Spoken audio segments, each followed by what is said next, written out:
Ernesto Rosari here. Today we're going to be working with the PVC Progression. This one's borrowed a little bit from Justin Stone at Elite Baseball Training. We're going to follow most of his 10-step progression. We've added a few elements to this one and a few more different focuses. So hopefully this will be a little bit beneficial to improve swing path and both swing path and to improve rotational velocities. So the first one we're going to do is we're going to start in our normal stance. PVC is going to be into the ground, and we're just going to walk away from the PVC, making sure that our weight is nice and even, the PVC doesn't move, and we're working into the ground. So we're going to do 5 reps of this. Notice he's nice and even. Feet are coming into the ground, heels are into the ground, creating good ground force. Weight isn't on the back side and the PVC stays still.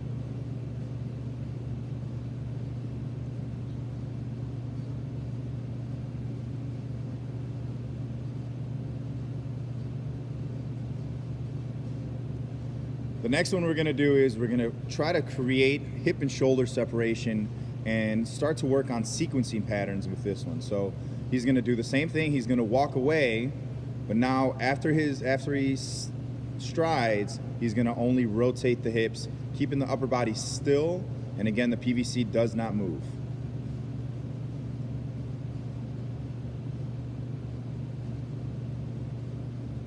Now this one's a tricky one for some players because they're not able to separate their hips and their shoulders. You can do this by performing one of the movement assessments that are out there. On Base U is a good one. Elite Baseball Training has a movement assessment. Now what we see here with Zach is that his shoulders actually take off and they create an upward tilt. He has a tough time separating the lower half, so we're really going to try to focus on keeping the shoulders nice and even through this, landing even, and then creating the rotation. We're going to follow this one up. You saw he was kind of moving in one motion, but this one's going to be all in one motion. So same drill. Instead of stepping, pausing, then turning, this time he's just going to step all in one motion. Now I advise that if you're doing this progression with younger players, you use sets of 10. So you do one set of 10 before you move on to the next one. Once you see that players have started dominating these movements, you can drop them down to 5 and you can kind of progress through this a lot quicker.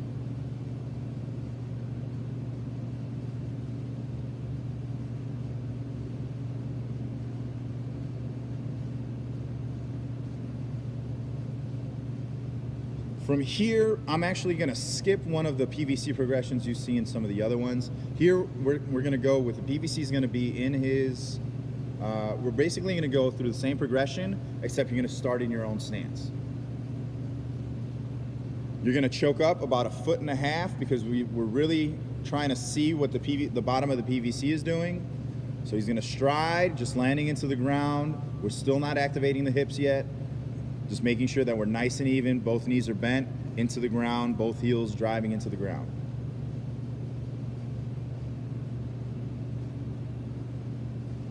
From here, we're going to go to the step, pause, turn again, focusing on getting into the ground and only the hips rotating. No upper body movement just yet. Again, this is going back to the sequencing. Players who have been able and coaches who are fortunate enough to use K-motion, the sequence fires starting at the hips. So hips are pelvis, and it goes from pelvis, shoulders, lead arm to lead wrist. So we try to activate and try to perform that sequence as best as possible using this PVC progression. The next one, all in one motion. Zach's kind of a sweater, so you'll see that happen a lot.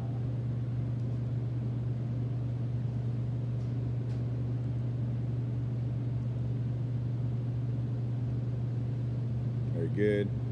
Let's go one more here. Good. The next one, this is where we really deviate from some of the progressions that you've seen before. We're going to go overhead here, and and we're gonna go inside the elbows. And what we're gonna do is we're gonna go through the progression one more time, reinforcing good habits. So he's gonna start in his stance with his feet. He's gonna stride. Now the whole goal with this is to make sure that the PVC doesn't move at any time. So let's turn 90 degrees here, face that way, face this wall. So keep going, good right there.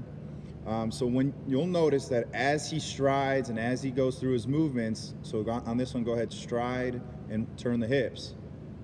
There's a little bit of a sway of the PVC, but we want to try to limit that PVC movement as best we can.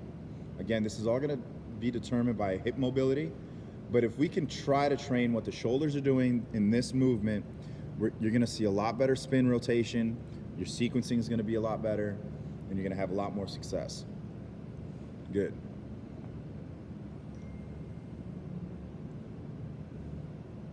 The last part of this segment is going to be the same movements, except now he's going to add the torso movement. So in terms of sequencing, pelvis is going to go first, then the torso is going to follow.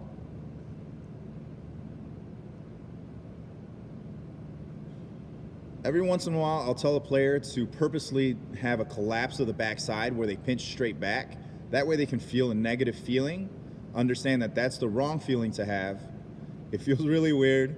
It throws them off a little bit, but you'll notice they'll remember that feeling. They're like, I don't want to do that anymore, and they'll have better movements moving forward. It's kind of trying to understand the difference between hot and cold. If you don't know what cold is, you won't know what hot is, and vice versa.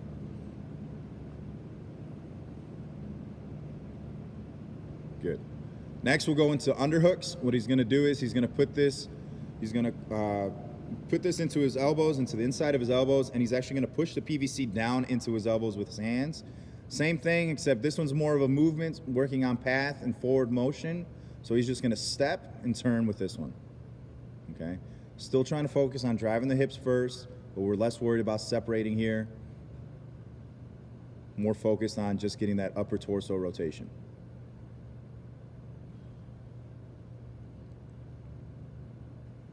Good.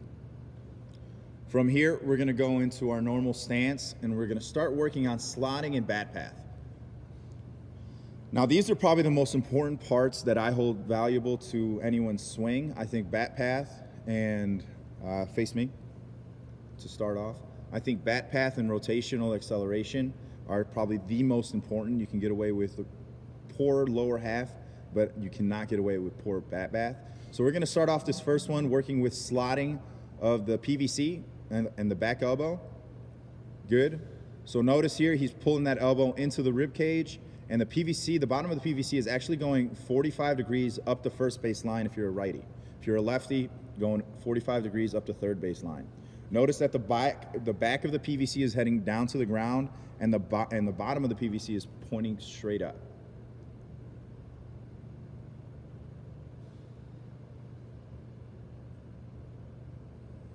Now here we don't want too much hip mobility or hip movement.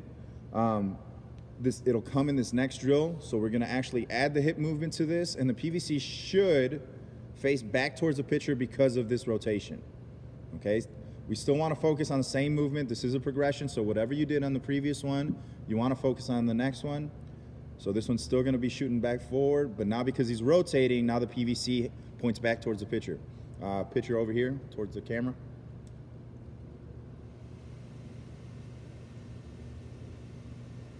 And there goes the PVC. Good movement, good snap technique. Back of the PVC is pointing down towards the ground. Upward part of the bottom of the PVC is pointing upwards. Now this is going to create a good upward trajectory and upward path of the barrel as you come through the zone.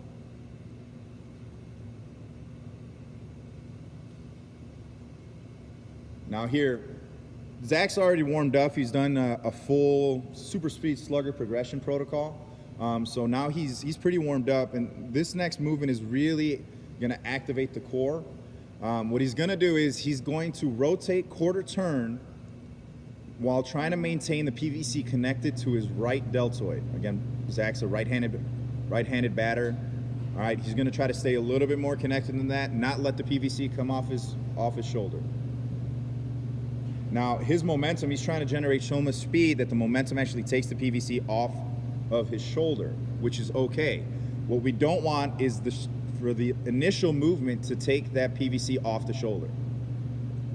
See right there, he's trying to maintain angles. Now we want to get to a good, strong power L position, maintaining those hands tight to the body. Okay, think Mike Trout, think Nolan Arenado, JD Martinez is another good one. These are some professional hitters that maintain that power position through their rotation. Okay, we're gonna finish this one up, or I'm sorry, we got 2 more left. What we're gonna do is we're gonna do a swing, and it's gonna connect to the forearm.